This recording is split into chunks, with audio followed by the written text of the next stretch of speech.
Hello everyone and welcome back to my channel. Talagang welcome back to me dahil it's been a long time since na nag-upload ako ng video dito sa YouTube channel ko. Well, the reason behind kung ba't hindi ako nakakapag-upload ng video is dahil medyo naging busy ako. Tagal na naging busy, no? Years ba naman? Hindi. Talagang naging busy lang ako. Nawalan ako ng oras sa pag-upload at pag-film ng YouTube. But right now, since I'm back, I will try my best na mag-upload at ipakita sa inyo ulit ang different areas dito sa Vancouver. Okay, for today's video, I'm craving for a Hong Kong cuisine.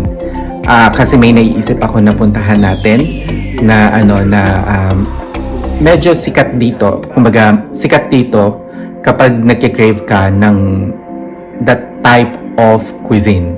So, samahan nyo ako, papakita ko sa inyo. Hello again. I'm here at the Parker Place here in Richmond. So, unrecommended coming from the Google is to try yung One Cafe. So, let's go inside.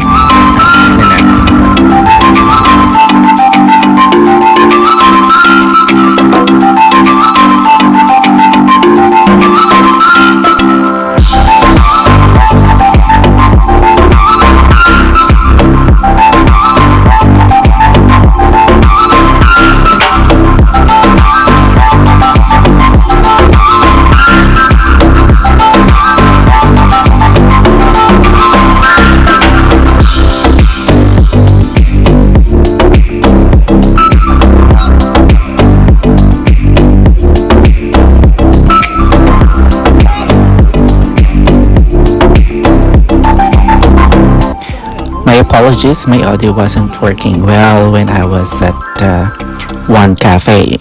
So in this video, I mentioned that I ordered pan-fried chicken with noodles. The price is reasonable, especially considering the generous portion size. You can even take some home. The customer service is also commendable, as the staff are very accommodating and very helpful whenever you have a question to them. I only waited less than 5 minutes for my order, which was great.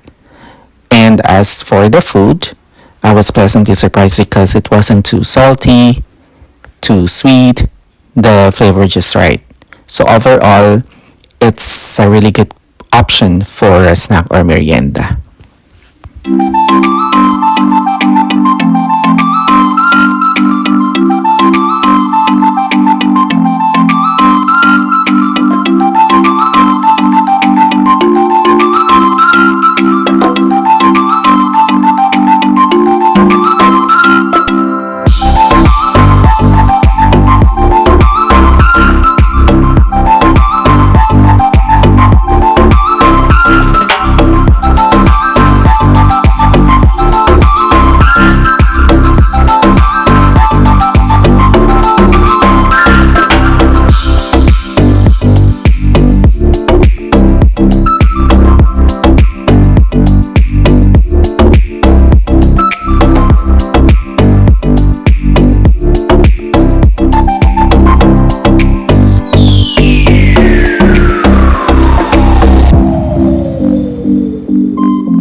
Hello everyone! I'm here now sa condo.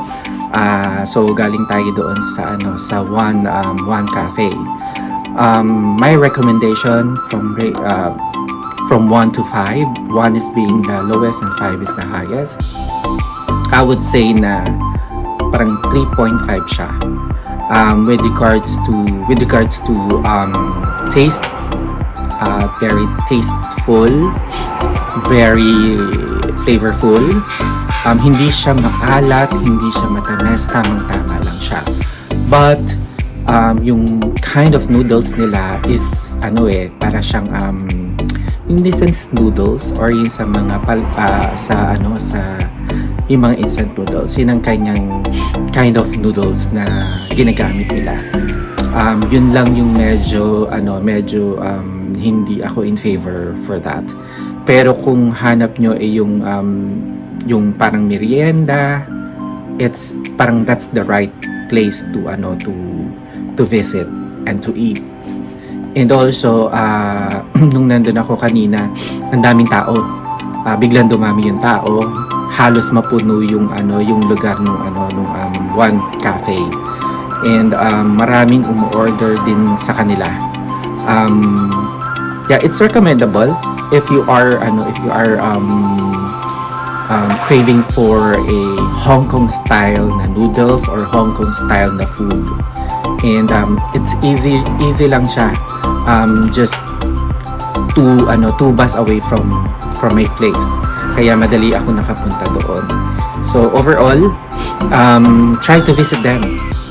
Masarap yung food. Yung ambience is very nice as well. Most of the people there are from, I guess, from Hong Kong or Chinese. And then I didn't see any Filipino there. It's only me who dined in there. But yeah, all good naman siya. So I guess that would be it. That's conclude our video for today. And please don't forget to like, subscribe, and hit the notification bell for more updates. And see you again my next video. Bye!